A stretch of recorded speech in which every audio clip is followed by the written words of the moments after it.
सूली पे hallelujah Jesus, धन्यवाद प्रभु जी, धन्यवाद Yeshu. Hello brother, praise the lord. हाँ, प्रेज द लॉर्ड। गाना गाइए, गाना गाइए, प्रेज द लॉर्ड और गाइए। गाना, हाँ अच्छा गाइए ठीक सिस्टर, है, गाइए गाइए। ठीक है। सूली पे डाकू को यीशु ने माफ किया, खून की धारा से सभी को साफ किया, खून की धारा से सबको साफ किया। बदकार बदल जाते हैं, बदकार बदल जाते हैं, यीशु तेरे छूने से, यीशु तेरे छूने से यीशु तेरे छूने से, यीशु तेरे छूने से, तेरे छूने से, तेरे छूने से, तेरे छूने से, छूने से, छूने से, तेरे छूने से, तेरे छूने से, तेरे छूने से, छूने से, छूने से हालात बदल जाते हैं, यीशु तेरे छूने से, यीशु तेरे छूने से यीशु तेरे छूने से, यीशु तेरे छूने से हालात बदल जाते हैं, हालात बदल जाते हैं, यीशु तेरे छूने से, यीशु तेरे छूने से यीशु तेरे छूने से, यीशु तेरे छूने से। Thank you Jesus, praise the Lord sister, praise the Lord. बहुत बहुत धन्यवाद। और हमारे बीच में सिस्टर हमें बहुत ही आशीष के साथ जो हमारे बीच में थी सिस्टर मीना बराती, जो कि हमारे बीच में आराधना में हमको अगुवाई की, इसलिए हम तहे दिल से मैं उनका धन्यवाद करता हूं। बहुत बहुत धन्यवाद सिस्टर। प्रभु आपको बहुत से आशीष करे और आने वाले समय में प्रभु आपको और ऐसे ही इस्तेमाल करे प्रभु की महिमा के लिए। और pastor Shiv Shankar sir, praise the Lord. फिर जितने लोगों ने भी प्रोग्राम में ज्वाइन किया है, आप सबों को मैं यीशु मसीह के नाम से हृदय से मैं स्वागत करता हूं। और आपका बहुमूल्य समय निकाल करके ये प्रोग्राम में ज्वाइन करने के लिए आप सबको बहुत बहुत धन्यवाद। और आगे आज के वचन के द्वारा भी प्रभु हम सबों को आशीष करने जा रहे हैं। हालेलुया, प्रभु का धन्यवाद हो। आइए आगे के वचन के लिए हम दुआ करेंगे। हमारे बीच में पास्टर शिव शंकर महतो जी हैं, मैं उनको विनती करूंगा कि वो आगे के वचन के लिए वो दुआ करेंगे। आइए हम लोग प्रार्थना करें। जीवित महान परमेश्वर पिता, धन्यवाद करते हैं आपकी चरणों में आते हैं प्रभु। महान परमेश्वर राजा, इस समय आपके दास को आपके हाथों में सौंपते हैं प्रभु। जो अंतिम समय के बारे में जो हमें शिक्षा दिया जा रहा है प्रभु, जो प्रकाशित वाक्य से विशेष करके पिता महान परमेश्वर राजा, इस समय जितने भी भाई बहन लोग जुड़े प्रभु, हर एक को नाम बाय नाम आशीष दीजिए पिता महान परमेश्वर राजा। समझ, शक्ति, बुद्धि और ज्ञान दीजिए प्रभु। कई लोग जो नहीं जुड़ पाए प्रभु, उन्हें जुड़ने के लिए महान परमेश्वर मन दीजिए। बोल और बातचीत कीजिए पिता महान परमेश्वर राजा। हम आपके हाथों में सौंपते हैं प्रभु, शुरू से लेकर अंतिम समय तक प्रभु आप आपके दासों को प्रभु सहायता और मदद कीजिए पिता। सारी बातों के लिए धन्यवाद राजा। प्रार्थना यीशु के नाम मांगते हैं, सुनिए और दया से ग्रहण कीजिए। आमीन, आमीन, आमीन। बहुत बहुत धन्यवाद पास्टर जी। आइए आज के वचन में की ओर हम जाएंगे। और कल हमने जहां तक हमने अध्ययन किया था द रैप्चर के बारे में, और रैप्चर के जो 5 प्रश्न हैं, वो 5 प्रश्न के उत्तर हम धीरे धीरे पा रहे हैं। पहला प्रश्न जो था कि रैप्चर यानी क्या है, रैप्चर यानी क्या है, वो पहला प्रश्न था। और मैंने उत्तर दिया था कि रैप्चर यानी बादलों पर उठाए जाना, रैप्चर यानी हवा पे उठाया जाना, विश्वासी लोगों को प्रभु यीशु मसीह हवा पे ले जाने आ रहे हैं, स्वर्ग ले जाने आ रहे हैं। और स्वर्ग से प्रभु उतरेगा, हवा पे बादलों पर आएगा, और बादलों में हम लोग प्रभु से मिलने जाएंगे, जो कि पहला थिस्सलुनीके की किताब उसका 4 अध्याय और उसका 16, 17, 18 पद में लिखा है। तो पहला प्रश्न का उत्तर है रैप्चर यानी क्या है। दूसरा प्रश्न क्या है, रैप्चर के समय क्या होगा, what will happen at the time of rapture. Rapture के समय में क्या होगा, मैंने वर्णन किया था, 8 बातें मैंने वर्णन किया था। आपका जो कोई भी अटेंड नहीं किया है, आप मेरे यूट्यूब चैनल में जा सकते हैं और आदर्श खेमुंडू टाइप करके मेरा नाम टाइप करने से यूट्यूब में आ जाएगा, और यूट्यूब में आप वो मैसेज को आप पा सकते हो कि रैप्चर के समय में क्या होगा। 8 बातें मैंने एक्सप्लेन किया है। फिर when the rapture will happen, ये जो रैप्चर होगा वो कब होगा, और रैप्चर का समय क्या है, वो भी बात मैंने एक्सप्लेन किया है कि रैप्चर का समय किसी को भी पता नहीं है, केवल परमेश्वर पिता को ही पता है। हालेलुया। यीशु मसीह बोलते हैं वो दिन, वो दंड स्वर्गीय दूत लोग भी नहीं जानते, पुत्र भी नहीं जानते, लेकिन परमेश्वर पिता ही जानते हैं। Hallelujah, hallelujah. तो वो समय, रैप्चर का समय किसी को भी पता नहीं है, केवल पिता परमेश्वर पिता को ही पता है। फिर हमने देखा था कि रैप्चर का उसका काल, उसका समय, उसका जो ऋतु है, ऋतु, रैप्चर का जो ऋतु, वो उसका वो साइन क्या है, यानी उसका चिन्ह क्या है, रैप्चर का चिन्ह क्या है।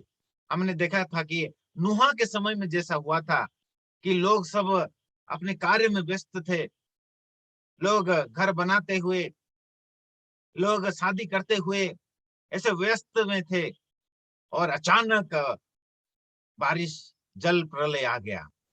नूहा के दिनों में जैसे हुआ था, लूता के दिनों में जैसा हुआ था, मनुष्य पुत्र के आगमन के दिनों में भी ठीक वैसा ही होगा। तो वो है वो चिन्ह हमने देखा था पिछले दिनों में। फिर आज कल हमने देखा था why the rapture will happen, what is the purpose. ये रैप्चर है जो क्यों होगा, इसका उद्देश्य क्या है, वो कल हमने देखा था। और बारिश के वजह से थोड़ा सा बात रह गया था जो मैं बोल नहीं पाया, और कल हमने सभा को समाप्त कर दिए थे। आज मैं थोड़ा सा वहां से बोलूंगा। Why the rapture will happen, what is the purpose of the rapture. ये जो रैप्चर है वो क्यों होगा। कल मैंने बोला था क्योंकि परमेश्वर जो आने वाला जो 7 साल क्लेश, महाक्लेश का काल जो आने वाला है, वो महाक्लेश का काल से धर्मी जनों को, विश्वासियों को प्रभु जी लेने आ रहा है। हालेलुया। वो क्लेश का काल से बचाने के लिए रैप्चर होगा मेरे प्रिय मित्र। कल हमने देखा था, आप मेरे यूट्यूब चैनल में जाकर के वो वीडियो आप देख सकते हैं। आज 2-3 पद उधर से पढ़ेंगे, और आज और एक बात में हम चिंतन करेंगे, और वो है कि रैप्चर में कौन कौन जाएगा, who will caught up at the rapture. ये 7 नंबर पॉइंट है कि ये रैप्चर में कौन जाएगा, आज वो डिस्कस करेंगे। कल का जो टॉपिक का थोड़ा सा रह गया है तो वो थोड़ा हम देख लेंगे, फिर हम आज के टॉपिक में जाएंगे। कल क्या था मेरे प्रिय मित्र, what is the purpose of the rapture. Rapture का पर्पज क्या है, कि हमने सीखा था कि जो नूहा के दिनों में जल प्रलय से उद्धार करने के लिए परमेश्वर नूहा और उनके परिवार को उद्धार किया था जल प्रलय आने से पहले। फिर सोदोम गोमरा को नाश करने से पहले परमेश्वर ने धार्मिक लोत को और उसके पत्नी को और 2 बेटियों को निकाला, लेकिन उनकी पत्नी लूत की जो स्त्री थी, वो पत्नी, लूत की पत्नी, वो अविश्वास करने के कारण नमक का खंबा बन गई। तो कल लूत के पत्नी के बारे में भी हमने देखा था। तो इसलिए मेरे प्रिय मित्र, हम लोग जो आने वाले जो विपत्ति आ रहा है, मत्ती उसका 24 अध्याय 21 पद में यीशु मसीह बोलते हैं कि ऐसा विपत्ति आने वाला है जो कि सृष्टि से अभी तक वैसा क्लेश का काल नहीं आया है, वैसा क्लेश होगा। हम थोड़ा पढ़ेंगे मत्ती उसका 24 अध्याय उसका 21 पद हम थोड़ा देखेंगे। हालेलुया, प्रभु का धन्यवाद हो। Thank you Lord Jesus, hallelujah. Thank you Holi spirit, hallelujah. मत्ती उसका 24 अध्याय और उसका 21 पद में आपके लिए पढ़ना चाहूंगा। उधर ऐसा लिखा है, क्योंकि उस समय ऐसा भारी क्लेश होगा जैसा जगत के आरंभ से ना अब तक हुआ और ना कभी होगा। उस समय, एक समय आ रहा है मेरे प्रिय मित्र, यीशु मसीह बोलते हैं एक समय आ रहा है, इस धरती पर ऐसा क्लेश का काल आएगा, ऐसा क्लेश का समय आएगा, ऐसा भारी क्लेश होगा जैसा जगत के आरंभ से ना अब तक हुआ और ना कभी होगा।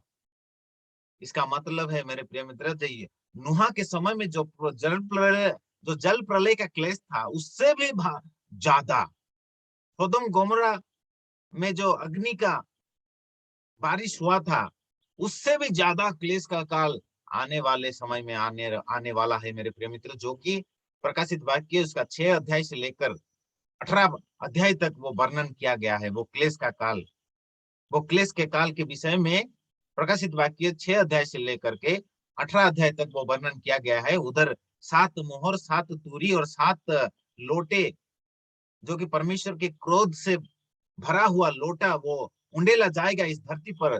तब परमेश्वर का वो क्रोध जब उंडेला जाएगा तब ऐसा क्लेश का काल होगा, और वो क्लेश का काल आने से पहले, परमेश्वर का क्रोध इस धरती पर आने से पहले प्रभु यीशु मसीह हम लोग, आपको और मुझे लेने आ रहे हैं। हालेलुया। जल प्रलय आने से पहले नूहा को बचा लिया, सोदम गोमरा को नाश करने से पहले लूत और उनके परिवार को बचा लिया।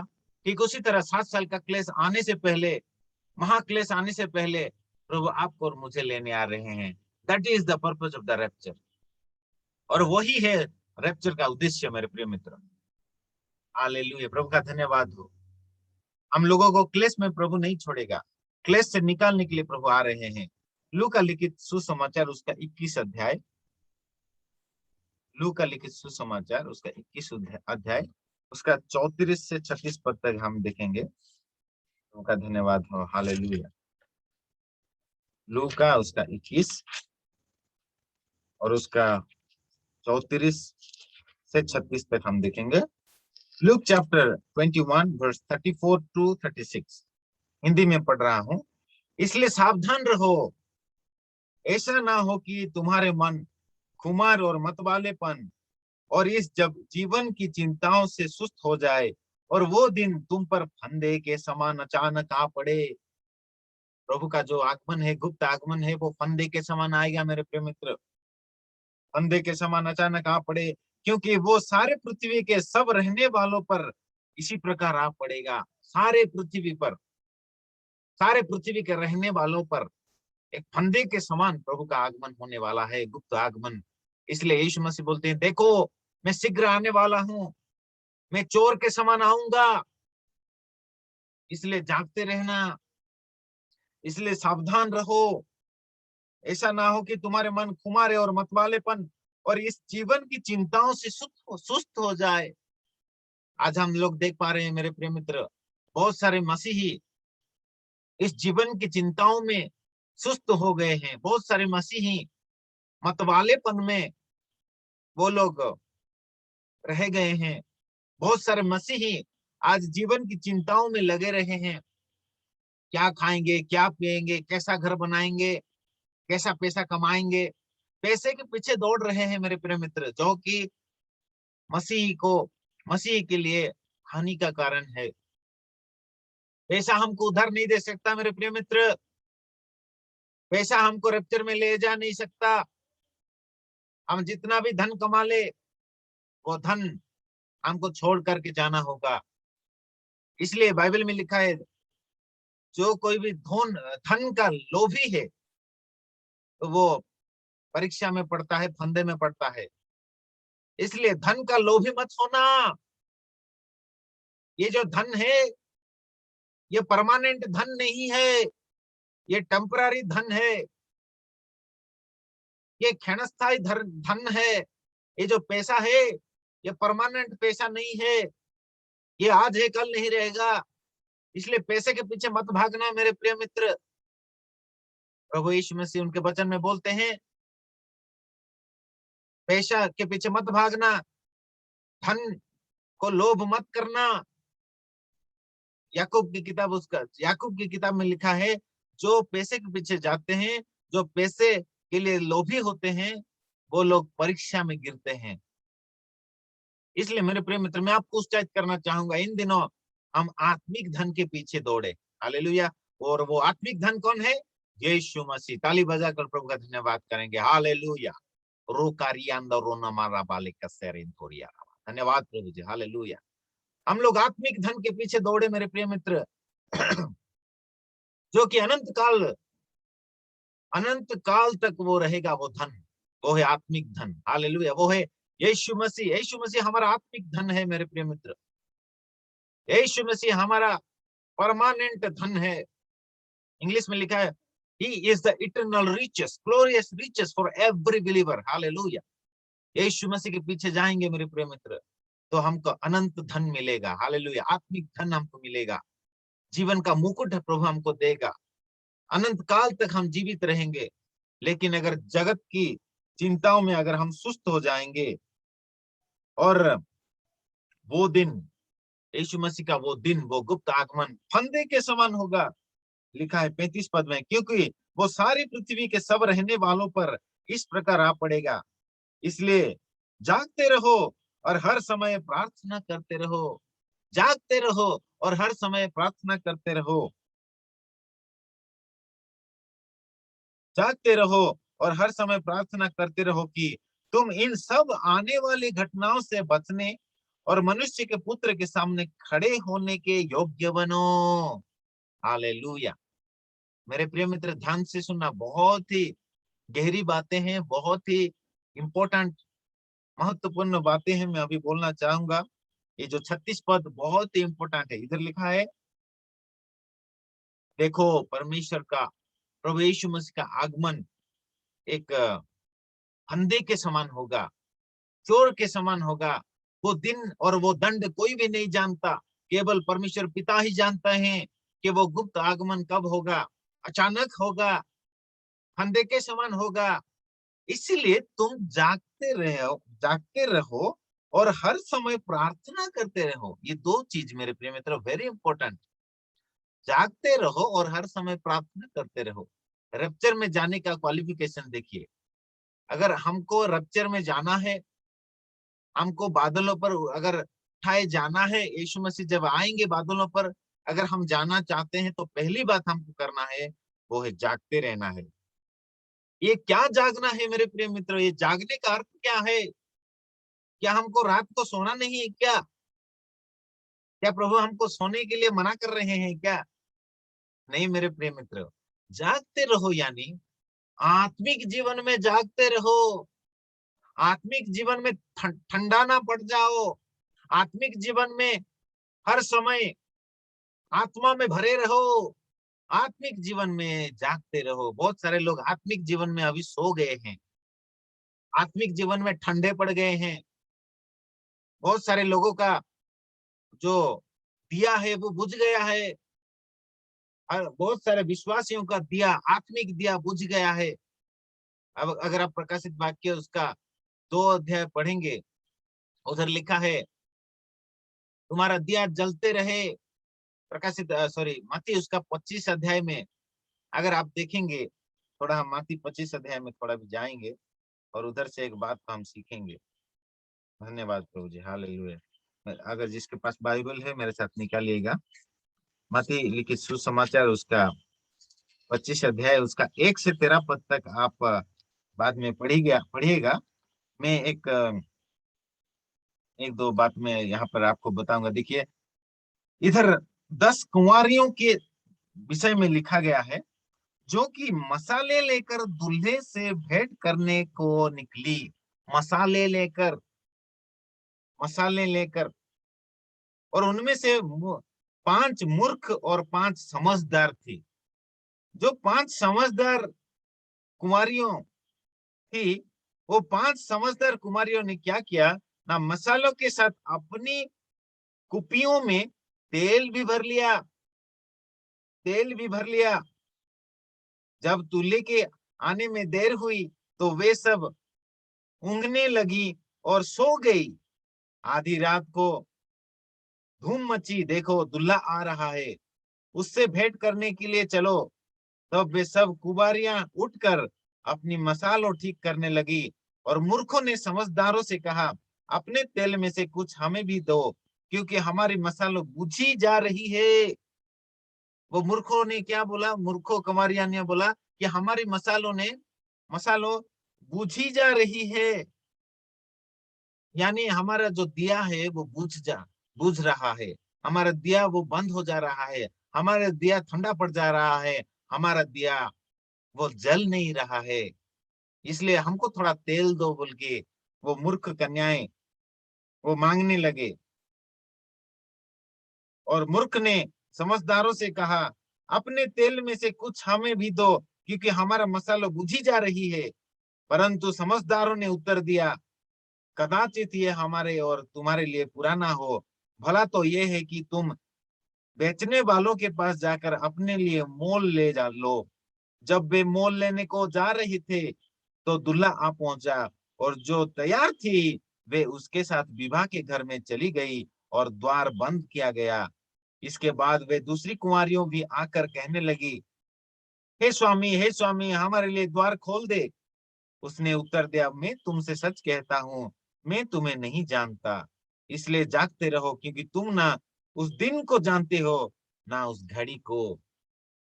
परमेश्वर का वचन आज हमको चेतावनी देता है, आज हमको बोलता है, तुम ना उस घड़ी को जानते हो, ना उस दिन को जानते हो, जबकि बर आएगा, जबकि यीशु मसीह आएगा, वो दिन तुमको पता नहीं है। इसलिए जागते रहो, हर समय प्रार्थना करते रहो।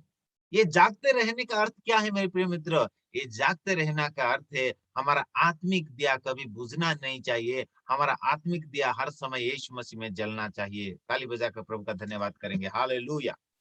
ये जागते रहने का मतलब क्या है मेरे प्रिय मित्र? हम आत्मिक जीवन में कभी भी हम ठंडे ना पड़ जाएं मेरे प्रिय मित्र। अगर आत्मिक जीवन में हम ठंडे पड़ जाएंगे तो इन मूर्ख कुमारियों की तरह हम लोग हो जाएंगे, और यीशु मसीह आएगा और समझदार कुमारियों को ले जाएगा। और हम लोग अगर बोलेंगे प्रभु हमको भी ले चल, तो प्रभु हमको बोलेगा, मैं तुमको नहीं जानता। बहुत ही दुख की बात है मेरे प्रिय मित्र।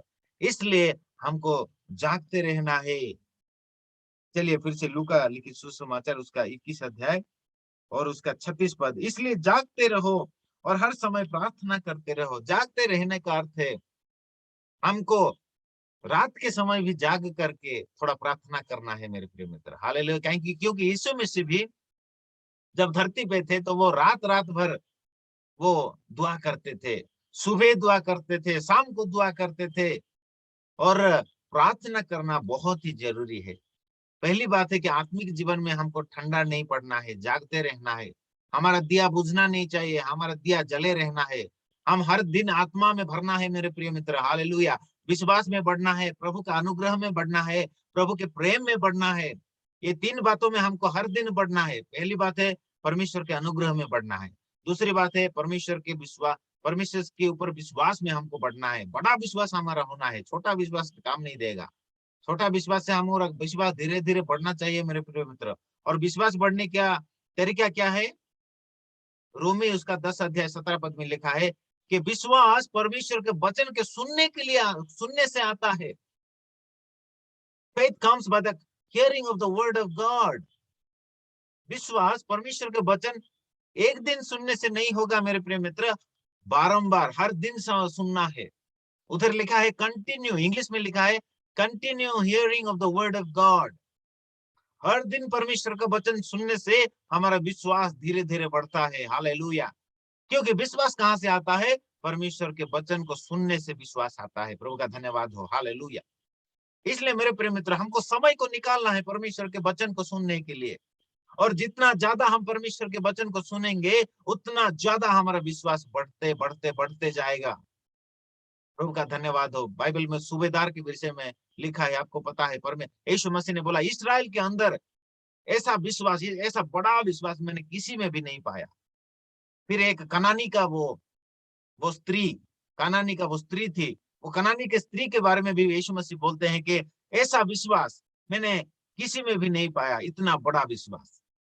हमारा विश्वास भी राई के दाने दाने से बढ़ करके बड़ा विश्वास होना है मेरे प्रिय मित्र। प्रभु हमको आशीष करे। हालेलुया। प्रभु का धन्यवाद हो, प्रभु का महिमा हो। इसलिए यहाँ पे लिखा है जागते रहो। हमको एक दूसरे में, मसीह में हमको जागते रहना है मेरे प्रिय मित्र। एक दूसरे के लिए हमको प्रार्थना करना है, हमको प्रार्थना में लगे रहना है। बाइबल में लिखा है हर समय प्रार्थना करो, निरंतर प्रार्थना करो, जागते हुए प्रार्थना करो, हर समय प्रार्थना में लगे रहो। इफिसियों की किताब उसका 5 अध्याय 17, 18, 19 पद में क्या लिखा है थोड़ा देखेंगे। प्रभु का धन्यवाद हो। हालेलुया। मेरे साथ आप खोलिए इफिसियों की किताब उसका 5 अध्याय। बहुत ही इंपॉर्टेंट है मेरे प्रिय मित्र। इस अंतिम दिनों में हम लोगों को ठंडा नहीं पड़ना है, हम लोगों को आत्मिक जीवन में सोना नहीं है मेरे प्रिय मित्र। हम लोग समझदार कुमारियों की तरह बनना है, मूर्ख कुमारियों की तरह नहीं बनना है मेरे प्रिय मित्र। इफिसियों की किताब 5 अध्याय उसका 17 पद से मैं आपके लिए पढ़ूंगा। इस कारण निर्बुद्धि ना हो। देखिए, निर्बुद्धि ना हो, निर्बुद्धि कन्या के समान ना हो, निर्बुद्धि विश्वासियों के समान ना हो, पर ध्यान से समझो कि प्रभु की इच्छा क्या है। कैसे समझो? ध्यान से समझो कि प्रभु की इच्छा क्या है। दाखरस से मतवाले ना बनो, दाखरस से मतवाले ना बनो। ये दाखरस क्या है मेरे प्रिय मित्र? ये दाखरस केवल शराब ही नहीं है, लेकिन ये दाखरस यानी जगत का चिंता है। ये दाखरस मतवालापन है। ये दाखरस यानी जगत के चिंताओं में, पैसा कमाने की चिंता, ज्यादा ज्यादा पैसा का लोभी होना, फिर बहुत सारा बड़ा बड़ा मकान बनाना, पैसा का लोभी होना, पैसे के पीछे दौड़ना, आत्मिक जीवन में ठंडा पड़ जाना और शारीरिक जीवन के लिए ज्यादा चिंता करना, ये सब है दाखरस में मतवाले होना। लिखा है दाखरस से मतवाले ना बनो, क्योंकि यानी और एक शब्द में बोलूं तो do not be busy in this world. ये जगत में बिजी मत हो जाओ। बहुत सारे लोग इस जगत में ज्यादा बिजी हो जाते हैं। क्या खाएंगे, क्या पिएंगे, क्या पहनेंगे, कैसा घर बनाएंगे, कहाँ से पैसा आएगा, ये सब बातों में पूरा बिजी हो जाते हैं। तो बाइबल बताता है इन सभी बातों में बिजी मत हो, मतवाला मत बन जाओ, लेकिन क्या करो? उधर लिखा है दाखरस से मतवाले ना बनो, क्योंकि इससे लूचपन होता है, पर आत्मा से परिपूर्ण होते जाओ। हालेलुया। प्रभु का धन्यवाद हो। ताली बजा के प्रभु का धन्यवाद करेंगे। आत्मा में भर जाओ। हालेलुया। ये जगत में ज्यादा काम धाम में बिजी मत हो जाओ। ये जगत के काम धाम में, पैसा कमाने में ज्यादा बिजी मत हो जाओ, परंतु पहले तुम परमेश्वर का राज्य और धार्मिकता को खोजी करो। और इधर लिखा है कि तुम आत्मा से परिपूर्ण होते जाओ। हालेलुया। हर दिन हमको आत्मा में भरना है मेरे प्रिय मित्रों। अभी देखिए, शिष्य लोग पेंटिकोस्ट के दिन में आत्मा में भर गए। प्रेरितों के काम उसका दूसरा अध्याय में लिखा है। फिर चौथा अध्याय में लिखा है पतरस फिर से आत्मा में भर गया,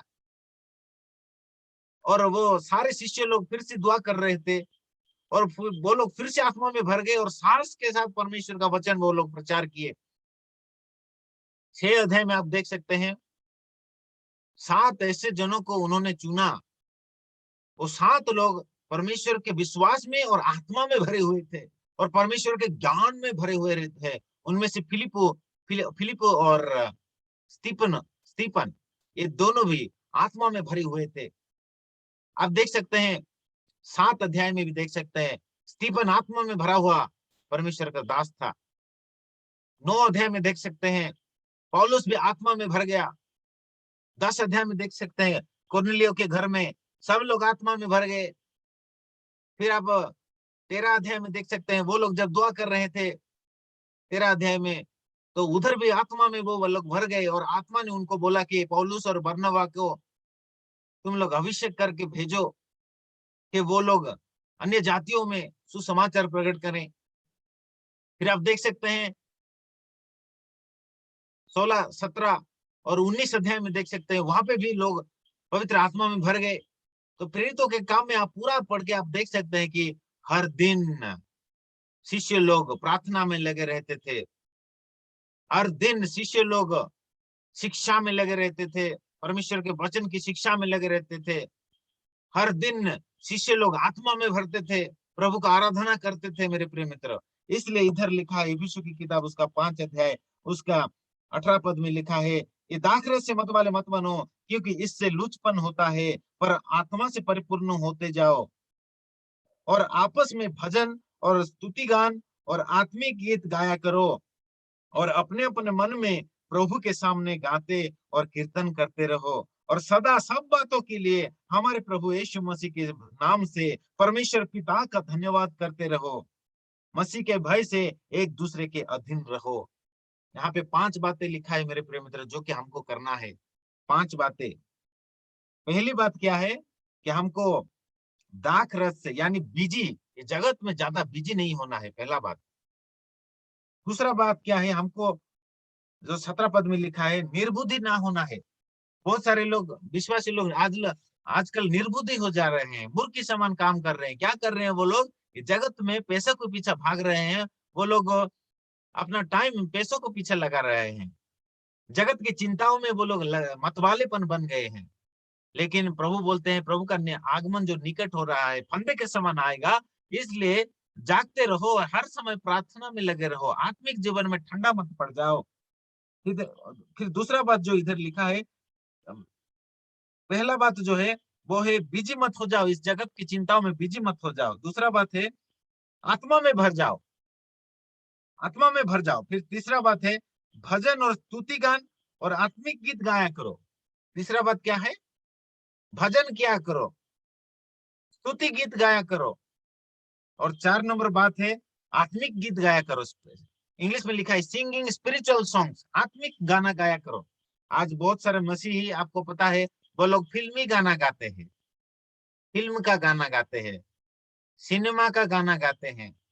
बहुत ही दुख की बात है मेरे प्रिय मित्र। मैं आपको बोलना चाहता हूँ, जो सिनेमा का गाना गाएगा ना, वो दुष्ट आत्मा से ग्रसित हो जाएगा।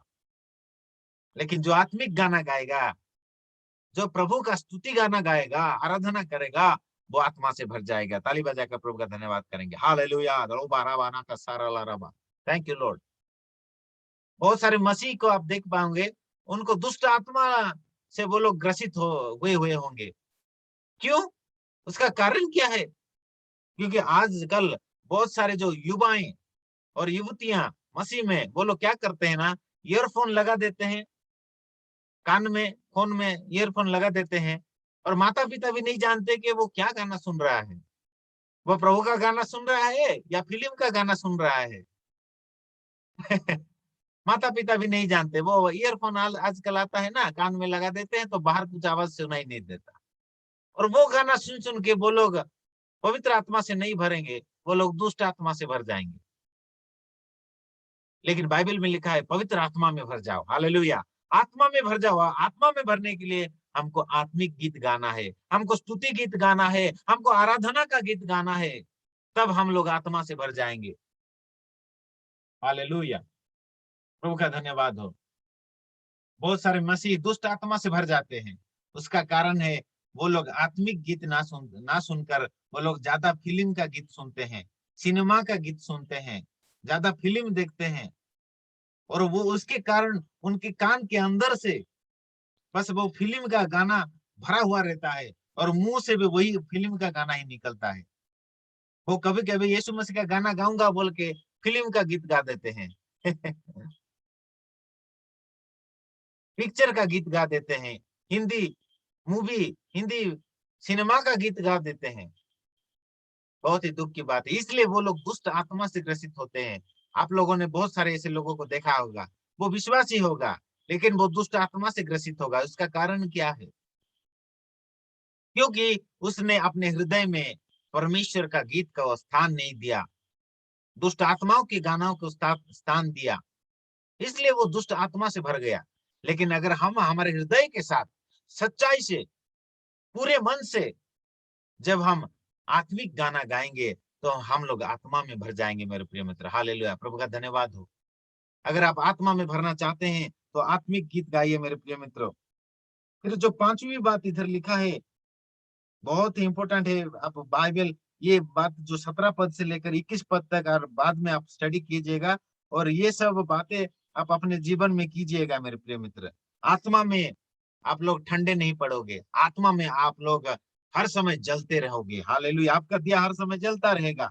ये बातों को अपने हम लोग करेंगे तो हमारा आत्मा हर समय जलता रहेगा। इधर लिखा है आत्मा में पूर्ण हो जाओ, भजन और स्तुति गान किया करो, आत्मिक गीत गाया करो और अपने अपने मन में प्रभु के सामने गाते और कीर्तन करते रहो। प्रभु के सामने कीर्तन करो, प्रभु के लिए कीर्तन करो, प्रभु के को महिमा दो, ना कि ये सिनेमा का गाना गा करके शैतान को महिमा देते हैं लोग। आत्मिक गाना गाओ। क्या बाइबल में लिखा है सिनेमा का गीत गाओ बोल के? बाइबल में लिखा है आत्मिक गाना गाओ, प्रभु के सामने गाओ, अपने अपने मन में प्रभु के सामने गाते और कीर्तन करते रहो। फिर पांचवी बात है सदा सब बातों के लिए हमारे प्रभु यीशु मसीह के नाम से परमेश्वर पिता का धन्यवाद करते रहो। परमेश्वर पिता का धन्यवाद करते रहो हर बातों के लिए। हर बातों में धन्यवाद करो, हर बातों में धन्यवाद करो, हर बातों में धन्यवाद करो, क्योंकि प्रभु की इच्छा है वो यही है।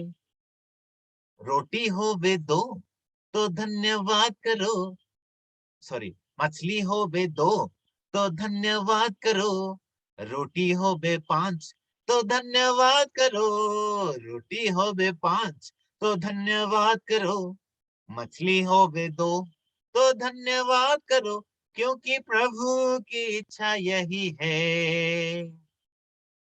हालेलुया।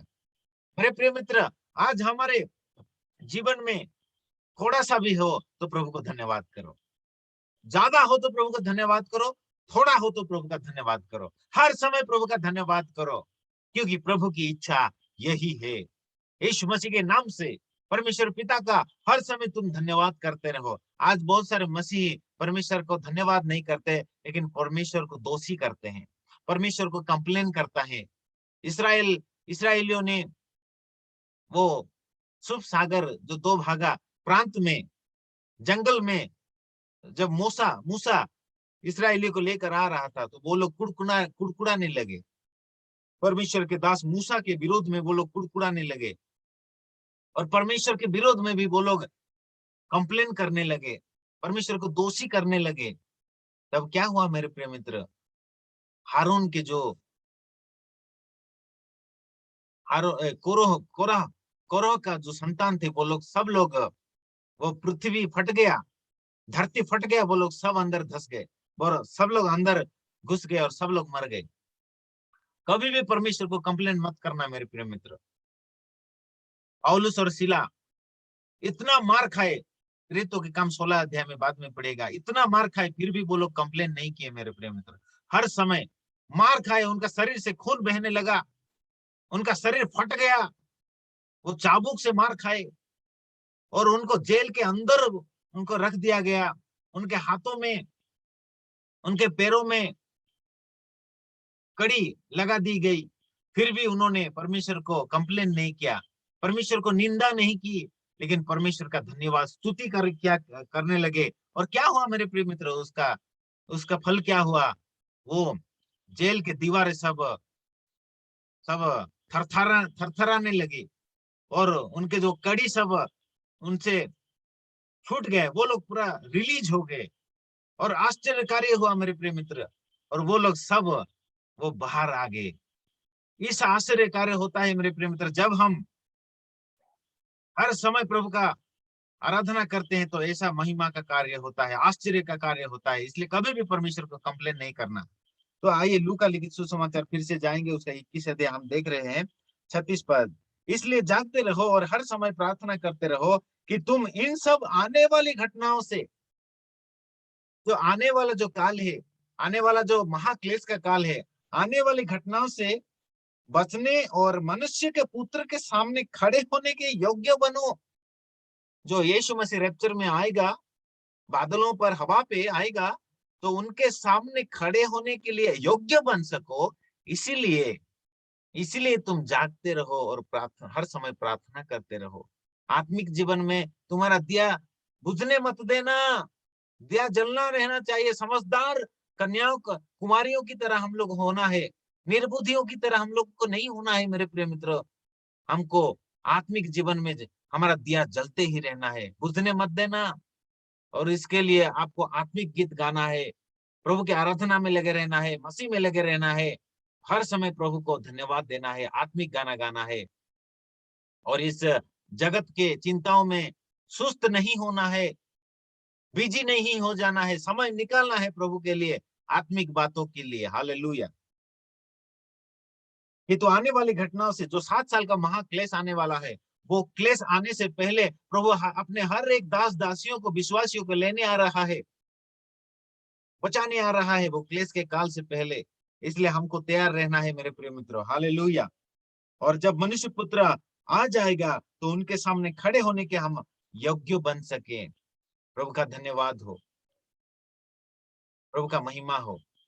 तो मेरे प्रिय मित्र, आज के वचन के अनुसार हमको तैयार होना है, समझदारों की तरह, निर्बुद्धि नहीं बनना है। और वो इफिसियों की किताब उसको 5 अध्याय जो हमने पढ़ा, 17, 18, 19, 20, 21 पद पढ़ा, वो बात को हमको करना है। और हमको आत्मा में हमको जलते रहना है, हमारा दिया कभी भी नहीं बुझना है मेरे प्रिय मित्र। प्रभु आज की इस वचन के द्वारा हम सबको बहुत आज से आशीष करे। आमीन। आइए हम अंतिम प्रार्थना करेंगे और हमारे बीच में प्रभु के दास शिव शंकर जी है। मैं उनको अनुरोध करूंगा कि किसी को वो दुआ करने के लिए वो बोलेंगे, अंतिम दुआ करने के लिए बोलेंगे। पास्टर शिव शंकर महतो जी। बीच में जॉन कंडेर है उपस्थित।